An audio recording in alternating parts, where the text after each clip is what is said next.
Hey guys, happy Friday. It's Paige Schulte here with a Gig Harbor real estate update, wanting to give you all of the happenings of what's going on as we enter into the official spring market.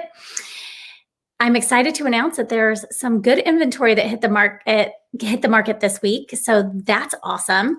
If you guys have any questions about real estate and what's going on in the market right now, let me know. Feel free to drop your questions here or hit me up, of course, in all the different ways. But to start us off, we have 48 homes to look at. It's still early in the day on Friday, so I expect to see a few more pop in, but we saw a good number come on yesterday. Lots of homes come on Thursday to prepare us for the weekend of showings. So we're still seeing a few more come on today, one in Horsehead Bay on Waterfront, and cute one out in Olala, or I'm sorry, not Olala, Arletta. Sorry.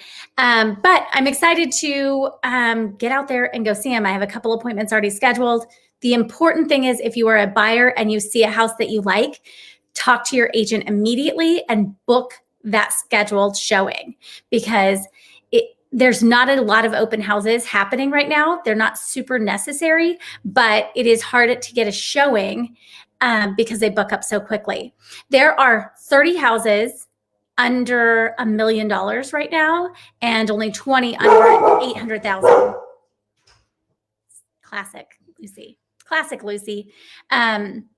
So 48 total homes, 18 of them are over $1 million, and 30 of them are under $1 million. 21 of them are under 800,000. So it's still a pretty tight market out there.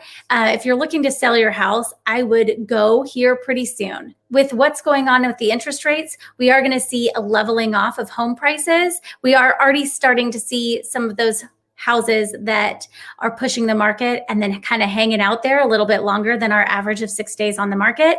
But with the lack of inventory, it's still a really amazing time to be a seller in this market. So 2 houses came on today. I immediately booked appointments in preparation for the fact that my buyers are going to be like, Paige, let's go see this, so that I already had a slot saved for them. So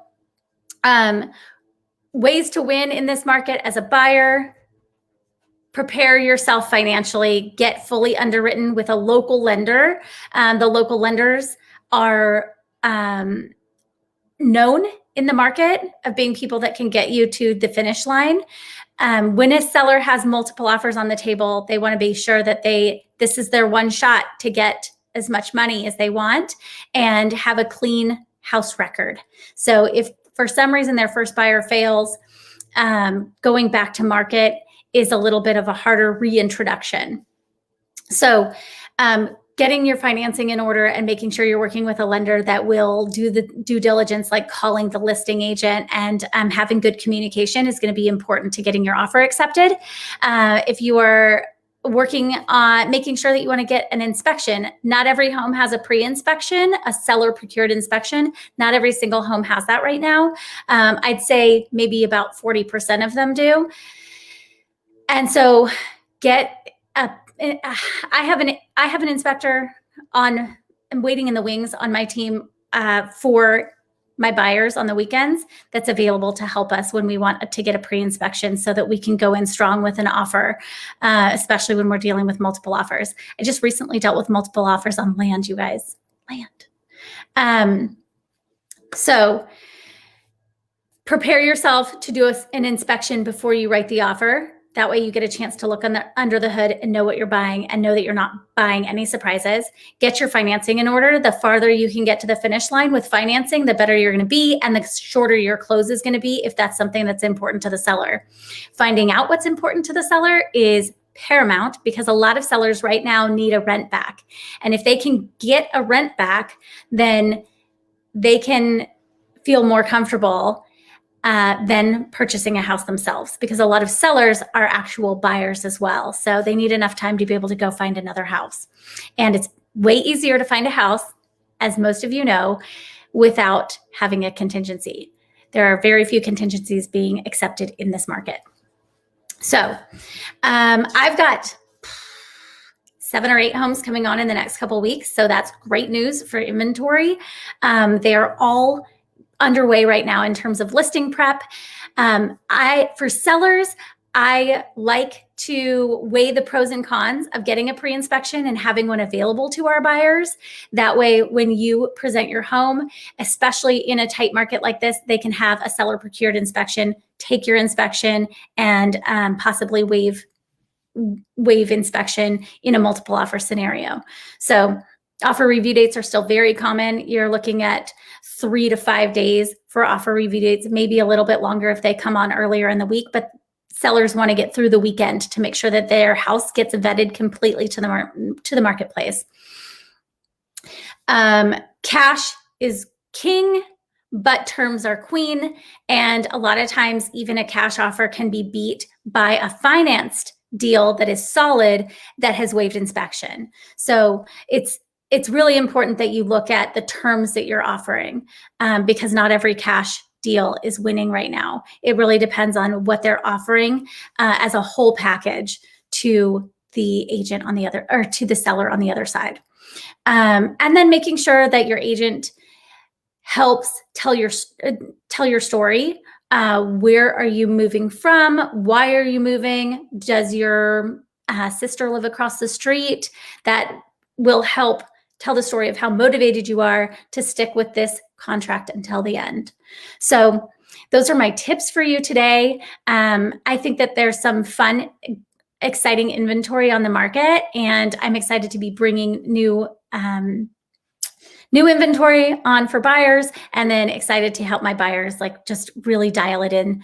Hopefully this weekend, we get a few of them off the buyer roster and into contract, and hopefully 30 days away from being able to move into their new house in Gig Harbor. So one thing I did want to mention for those of you that are looking at hiring an agent, and if you are feeling completely overwhelmed by the stuff, right? Like, oh my gosh, the thought of moving just really overwhelms me. I have so much stuff. I don't know what to do with it.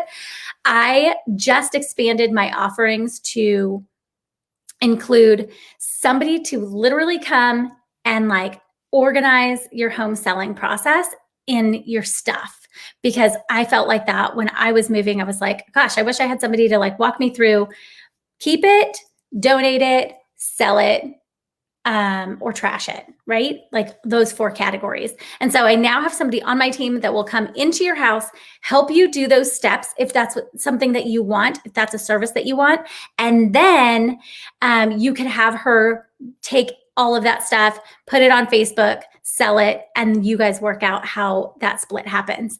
But super excited about that. I also now offer a storage space to my sellers. If there's stuff that they want to donate that right now with COVID, they can't donate quickly, you can hold it in my storage space. And once we get Northwest Furniture Bank or Tacoma Rescue Mission, or even if there's families in this area that might need furniture, we can operate as our own little mini furniture bank. So we just started offering that service this week. I will tell you, it's not hard. It's not very easy to find storage in Gig Harbor, but we managed to secure storage, and that's something that we're going to be able to offer, and also use it as an opportunity to give back to the area with our own little tiny mini furniture bank. So I'm excited about that. I think that it is a huge burden and a huge weight off of sellers' plates as they're getting their house ready for market, especially when I say, I'm going to bring in all of my staging team to get your house beautified, but we got to get this stuff out of here. So if there's a way that you could make some money off of it, if you could store it away until you need it, or if you could store it until a donation bank can come and get it, I got your back. So if you have questions, my name is Paige Schulte. Wait, right here, right there. And you can find out more about me at askpaigeschulte.com. Cheers, and talk to you soon. Bye.